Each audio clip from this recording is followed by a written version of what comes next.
This podcast is a member of the Voices of Wrestling Podcasting Network. Visit voicesofwrestling.com to hear the rest of our great podcasts, as well as show reviews, columns, opinions, and updates across the world of wrestling.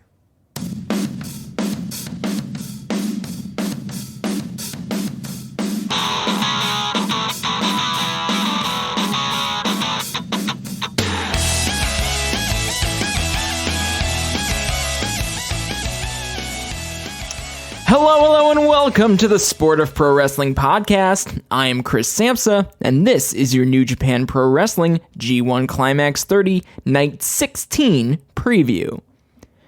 New Japan Pro Wrestling's G1 Climax 30 will continue with its third-to-last block card of the tournament on October 14th in the first New Japan event from the new Yokohama Budokan Arena. The beautiful new venue will play host to the B block as they battle through their eighth card of the tournament. Unlike the A block's 4 wrestlers locked at the top of the block through 7 matches, only 2 wrestlers have reached 10 points at the same point in the B block. Evil and Tetsuya Naito are tied at 10 points at the top of the block, with Evil holding the clear and definitive tiebreaker via his victory over Tetsuya Naito just the other night. 3 more wrestlers are still very much in the hunt, as Sonata, Zack Saber Jr., and Hiroki Goto all sit at 8 points. 4 more wrestlers sit at 6 points, technically able to tie the block leaders at 10, but based on all of the tiebreaker scenarios that we've run, the only wrestler at 6 points who can possibly win the block is Kenta, so he is still alive with the slimmest of chances. So slim, I left his E in his elimination number column. Of course, you can find my complete statistical breakdown for every competitor in this year's G1 Climax at voicesofwrestling.com. I have interactive, sortable tables for NJPW's 2020, detailed results and statistics of all 1,530 G1 Climax matches to date, yeah, that's right, as well as a full box score for this year's tournament at sportofprowrestling.com. You can let me know what you find when you drill down some of that data, or if you're just poking and looking at stuff yourself, by dropping me a line on Twitter at @TheChrisSamsa. Now, logistically, this show is going to begin at 6:30 p.m. Japan Standard Time on October 14th, 2020. The venue, the brand new Yokohama Budokan. This will be the first New Japan event from the new Budokan. Let's see, local time conversions. Let's see, Sydney, Australia, we're looking at 7:30 p.m. 6:30 p.m. in Tokyo, as mentioned. 4:30 a.m. for me in Chicago. This is one of our very typical start times for these New Japan G1 events. You can watch live or on demand on NJPW World, and if you're using NJPW World, you should really check out NJPW EXT. NJPW EXT is the only browser extension for NJPWWorld.com, with features like synchronized viewing parties, dark mode, improved translations and layouts, custom and shared playlists, and much, much more. It takes NJPW World to the next level. Visit njpwext.us today for details. So we're talking about the B block again. We're back to that after the last card ended with Evil defeating Tetsuya Naito in, I guess, something of a surprise. If nothing else, that match certainly could have gone either way, and nobody would have been super surprised by it, because Evil beat Naito earlier in the year, and Evil now beat Naito twice this year. So that sets the stage for where we're at now. Let's take a peek at our Sport of Pro Wrestling box score. Evil and Tetsuya Naito do both sit at the top of the standings with 10 points. Of course, Evil holds that ever-important tiebreaker. So Evil is the leader of the block. Now under them, 3 guys with 8 points, definitely still involved in the decision-making of this block: Sonata, Zack Saber Jr., and Hiroki Goto. Below them, with super outside chances of even tying for the top of the block, I've already officially eliminated 3 of these guys because I can't find a tiebreaker scenario that they could win. And then Kenta is still in the hunt because we did find one specific tiebreaker scenario that Kenta could end up winning the block, and I'm going to explain that when we go through the tiebreaker scenarios, mostly because it's kind of fun to find that really narrow lane for one wrestler to win, even though there are so many things that would have to happen perfectly for Kenta to be the block winner. But at 6 points, we've got Toru Yano, Juice Robinson, Hiroshi Tanahashi, and Kenta. And then at the bottom of the block with just 2 points, Yoshihashi. Total match length is an interesting thing to keep an eye on because Tetsuya Naito is not even inching closer to breaking the total match length record for a single G1 Climax tournament. He's almost certainly going to surpass that record. He's currently sitting at 2 hours, 58 minutes, and 31 seconds. So that's an average match length of 25 minutes and 29 seconds, which is a full 4.5, give or take, minutes longer than the previous record, which was Kazuchika Okada last year in his G1. His total match length was 3 hours and 9 minutes and some odd seconds. So Naito definitely gonna cross that threshold given he's got 2 matches left. So he's gotta be tired. He's had a long year and a lot of long matches, really arduous competitions. It's gonna be, you gotta figure that that's gonna come into play here at some point. Maybe not during the G1. If he can make it through this G1 without fully kind of imploding based on the amount of work he's had to do, he may be in good shape going forward. I guess the other thing to keep in mind is that these guys, this G1 Climax tournament has been different than previous years. There are no kind of preview tags on the opposite block nights. So Tetsuya Naito, like that 2 hours, 58 minutes, and 31 seconds, that is in like singles matches, but he also has full days of rest where in previous years he would have had to suit up, go participate in the tag match, probably fight whoever he's fighting the night, the next night, and he wouldn't have that time to heal. So maybe that's what's allowing him to go long and still remain relatively successful. I mean, only the 2 losses for Naito, the losses to Evil and Sonata throughout the tournament so far. Second highest in that metric is a little bit surprising. It's Hiroshi Tanahashi. He's the only one in the B block, the only other wrestler in the B block who has crossed the 2-hour threshold. He's at 2 hours, 4 minutes, and 45 seconds. He hasn't been quite as successful as Tetsuya Naito. He's only coming into this block night with 6 points. So there's not a lot else to dissect in kind of the detailed statistics there. But what we can take a peek at is our key tiebreakers. Now, a key tiebreaker is a tiebreaker victory over anyone within 2 points of the top of the block. Now, that'll include the 5 guys that we've kind of designated as the people who are still in this tournament. Evil, Tetsuya Naito, Sonata, Zack Saber Jr., and Hiroki Goto. And those are the only wrestlers who are going to have key tiebreakers as well. So there's no reason to go and dig into wrestlers who cannot win the block because they will not need a tiebreaker. So at the top of the block, like we know, is Evil. Evil's got 10 points. Evil only has 1 key tiebreaker, so only 1 tiebreaker over this group of 5 wrestlers right now, but it is the best one to have. He defeated Tetsuya Naito just the other night.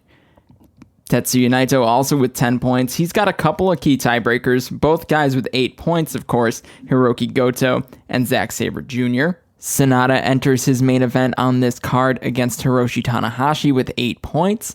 And 2 key tiebreakers, one being against Tetsuya Naito at 10 points, so a little bit ahead of Sonata, and one against Zack Saber Jr. with 8 points. 8-point Zack Saber Jr.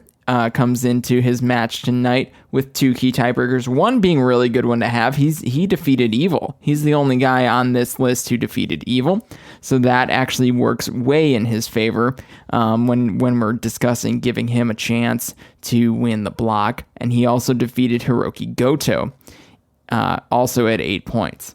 Hiroki Goto only has 1 tiebreaker. It is over Sonata at 8 points as well. So all that kind of adds up to our weighted block win probability. And if you listen to yesterday's podcast, you would kind of understand that one a little bit more, but I'll explain it again because It's, I don't know, complex, maybe it's abstract, but it's actually my way of simplifying everything that I'm looking at to assign a probability to who's going to win this thing, who's going to win the block. So weighted block win probability, it's a weighted combination of points, a wrestler's max points, tiebreaker values, efficiency metrics, remaining opponents, elimination number, and winning or losing streak. Now, the formula weighs points that you already have more than pretty much anything, because that's the most important factor to somebody winning a block like this, right? So beyond that, it takes into account the maximum amount of points that you can earn. Now, that mostly comes into play because there are certain tournaments that wrestlers have days off when other block wrestlers are still going. So sometimes they have a mixed number of matches that they have already participated in. You can see that in the C block here. There's 3 people in that block, but only 2 wrestle on any given day. So they bounce between having the same amount and 1 fewer or 1 more. So you've got to account for the maximum amount of points that they could gain in the future. Tiebreaker values, those are weighted really heavily. Tiebreaker values are super important, especially in block tournaments with clean tiebreakers like New Japan treats them. If someone beats someone in the block, they're the winner. There's no need to have a tiebreaker match or anything like some of the other Japanese wrestling companies. Efficiency metrics, remaining opponents, elimination number, and streak, those are involved but not weighted super heavily. I would say that the remaining opponents, so the future strength of schedule, as we'll call it, that would be the most heavily weighted of that last kind of tail end group. Efficiency metrics, and what we're looking at there is situations like Tetsuya Naito's, where he's been in the ring for so long over the course of this tournament. How is he going to hold up towards the tail end? We're also looking at things like win-loss differential. So that's basically like if you're winning fast but losing long, you're showing that you're a super competitive wrestler. So let's look at where we're at with the B block. Evil's 35.91% weighted block win probability represents the highest in the block. Evil, of course, is tied with Tetsuya Naito with the most points, and he also benefits from his huge tiebreaker win over Naito at the top of the block. Of this group, only Zack Saber Jr. owns the tiebreaker over Evil, so that works in Evil's favor as well. No negative points on the tiebreakers with this group of 5. Tetsuya Naito comes in with 23.88% chance of winning the block. His 10 points are tied for the most in the block, and he also benefits from the easiest strength of schedule going forward.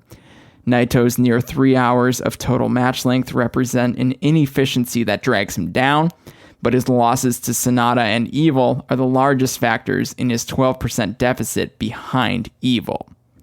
Sonata is the highest rated among the 8-point group. He has the highest tiebreaker factor with Naito and Zack Saber Jr., and he has momentum on his side. He is currently riding a 4-match winning streak. Zack Saber Jr. has been the most efficient wrestler in this group. Now, we already talked about that. That's not super weighted, but it does exist. He has the lowest average winning match length and the best win-loss differential. Both Naito and Sonata holding tiebreakers over him works against him, though. And then Goto has the lowest probability to win the block of this group. He only holds a tiebreaker over Sonata, and he appears on both Naito and Zack Saber Jr.'s key tiebreakers list. He also has nothing really notable throughout the rest of the metrics that tie into weighted block win probability. So that's a little peek under the hood of how I assign probabilities, and just it's a fun way to put it all together and see where everyone is kind of likely to land. Now, we know that that's not always what's going to happen, but if the data is suggesting something, oftentimes it does end up being the truth, but oftentimes it doesn't. I would say it's maybe 50-50. Last year, I used this as I was tracking the G1, and we did see an upward trajectory from Ibushi and Jay White. Obviously, with those big long streaks at the end, they ended up with some really key wins, and then they ended up winning their blocks. So it did indicate that they were going to win, but it also gave us an indication of who else was going to be close, who was going to be kind of in the tiebreaker mix. So it's a fun way to look at things. Right now, obviously, in the B block, it's pretty clean because Evil's got that tiebreaker over Naito. But when you look at those three with 8 points and Sanada is the clear leader there, I think that that's worth keeping an eye on. And I'm really curious what this is going to look like after one more night of block matches.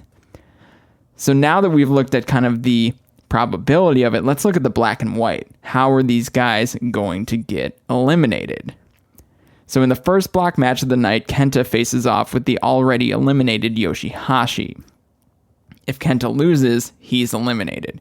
If Kenta wins, he'll need a really specific group of things to happen to even stay alive through this night. And then I'll explain what he'll also need in the following night. I won't even explain it in complete detail, but I'll explain what's then possible if all of these things happen in this card. So if Kenta wins, first match of the night, right? So we'll know if this even matters really quickly. If Kenta wins, he'll need Zack Saber Jr. to defeat Juice Robinson. He'll need Toru Yano to defeat Tetsuya Naito. He'll need Hiroki Goto to defeat Evil. And he'll need Hiroshi Tanahashi to defeat Sanada. Kenta would then need to defeat Tetsuya Naito in his last block match on Saturday, along with another very particular set of results that lands the block in a tie at 10 points with everyone but Juice Robinson and Yoshihashi in an 8-way tie at the end of block competition. In this scenario, Kenta would then win 3 levels of head-to-head tiebreakers, which is the tiebreaker when you have multiple people involved in a tie. You end up going with head-to-head versus that group. It's kind of a mini block. So he would then win 3 different levels of head-to-head tiebreakers and have the longest and most complicated claim to a block victory in G1 Climax history. Like I said, the absolute slimmest of chances to win, but there is a path to victory for Kenta. It is extremely unlikely, but as Joe Lanza uses the double red X, when you absolutely positively cannot win, you can't win via points, you can't win via tiebreaker. Kenta did not earn the double red X in our conversation with Thomas Fishbeck and Joe Lanza. Kenta has a path to victory, though the slimmest of margins. The second block match of the evening features Zack Saber Jr. entering at 8 points, still very much alive. He's facing Juice Robinson at 6 points, who is effectively eliminated via his 4 losses to wrestlers with 6 or more points, making his ability to win a tiebreaker essentially impossible. Regardless of Zack Saber Jr.'s result, if Tetsuya Naito wins, Zack Saber Jr. is eliminated. Zack Saber Jr. would also be eliminated with a loss plus an Evil or Tetsuya Naito gaining a single point, so if either of them draw or win. The middle block match of the night, Toru Yano, coming in with 6 points, will face IWGP Heavyweight and Intercontinental Champion Tetsuya Naito, who enters with 10. Toru Yano is effectively eliminated the same way Juice Robinson is, 4 losses to wrestlers with 6 or more points, making his ability to win a large tiebreaker essentially impossible. Naito could be eliminated tonight with a loss to Toru Yano paired with an Evil victory, and a Tetsuya Naito victory leaves Zack Saber Jr. and Hiroki Goto pretty much automatically eliminated. The semi-main event will have the resurgent Hiroki Goto entering with 8 points against block leader Evil entering at 10. Evil's the only wrestler on the card tonight who can absolutely not be eliminated from contention. Goto, on the other hand, needs to win, or his tournament will go forward with no chance of block victory. Even if Goto wins, if Tetsuya Naito was successful in the match prior, Goto will be very much a long shot, dependent on multi-person tiebreaker scenarios to give him a chance. And the main event will feature Hiroshi Tanahashi and Sanada. Tanahashi is effectively eliminated as the best he can do is tie the block leaders, Evil and Tetsuya Naito, but Sanada enters with a chance to land himself at 10 points with a tiebreaker over Tetsuya Naito and a chance to establish a tiebreaker in his final block match against Evil at Ryogoku. Simply put, if Sanada wins, he's still alive and actually in pretty good shape, and a Sanada loss paired with an Evil or Tetsuya Naito win, he is eliminated.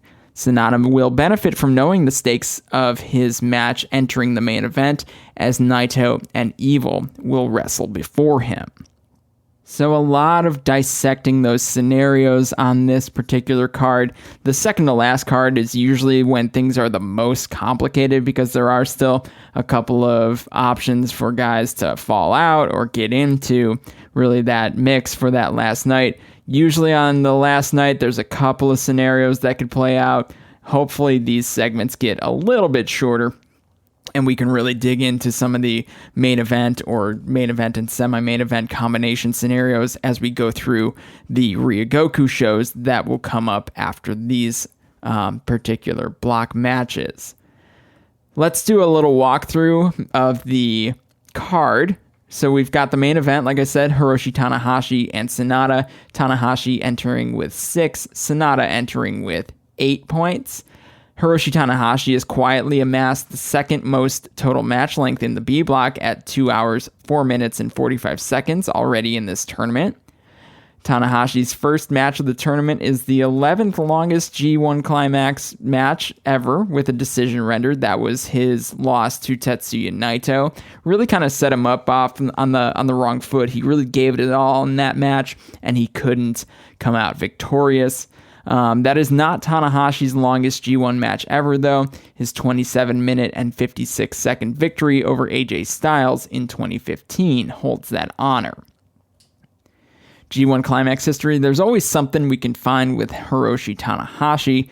Tanahashi will likely remain at the top of the G1 Climax wins list for many years to come.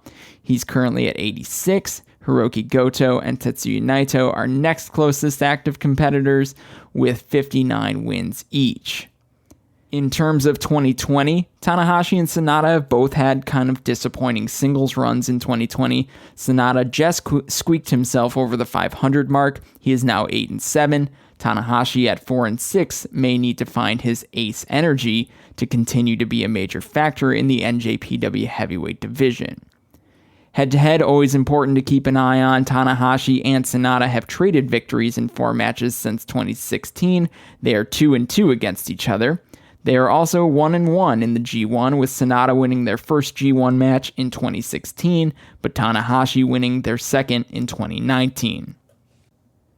The semi-main event will feature Hiroki Goto versus Evil. Goto entering at 8 points, Evil entering with 10.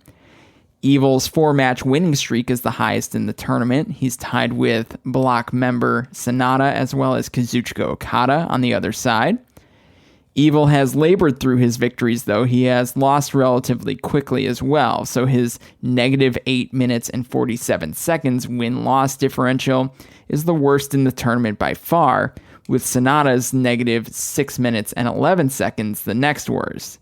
That may be a strategy, I guess. If Evil doesn't see a clear path towards victory, he may be likely to give up in favor of saving his energy for later in the tournament. I don't anticipate seeing that over these last couple of matches. G1 Climax history, Evil has quietly been a really strong G1 competitor. Evil has averaged 9.5 points in his previous 5 G1s, and he's already surpassed that in this year's tournament.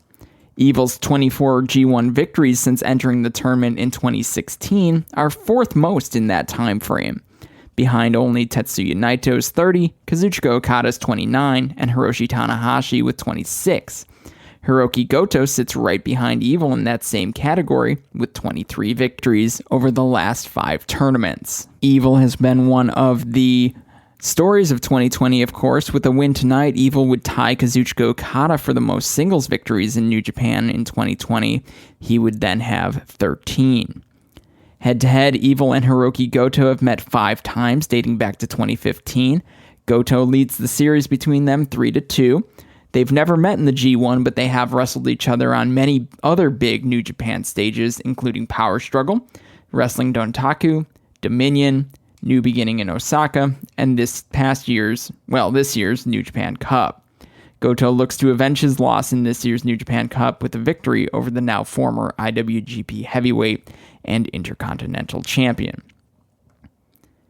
In the middle block match of the night, we've got Tetsuya Naito facing Toru Yano. Naito, of course, entering with 10 points. Yano entering with 6. Tetsuya Naito may be exhausted at this point in the tournament. He has 2 matches left, but with just 10 minutes and 47 seconds more in this tournament, Naito will break the record for the highest total match length in a single G1 Climax. Fortunately for his stamina, Naito faces Toru Yano, whose matches have averaged just 6 minutes and 37 seconds in this tournament. The data that popped out most to me in regards to G1 Climax history with these two, Toru Yano is in danger of tying Yuji Nagata and Hiroshi Tenzan for the most all-time G1 losses. If Yano loses his last 2 matches, he will join them at 67 at the top of that esteemed list. In 2020, Tetsuya Naito's 29-minute and 1-second average match length is still more than 10 minutes higher than his 18:43 average from 2019. Naito is likely hoping his match with Yano will knock some time right off of that. Yano's 6:29 average winning match length is the shortest in NJPW in 2020. That includes guys with only 1 victory, or young lions, and things of the sorts. And as you can imagine, Tetsuya Naito and Toru Yano have quite a bit of history. They have faced each other 9 times dating back to 2010, with Naito leading the all-time series 6-3.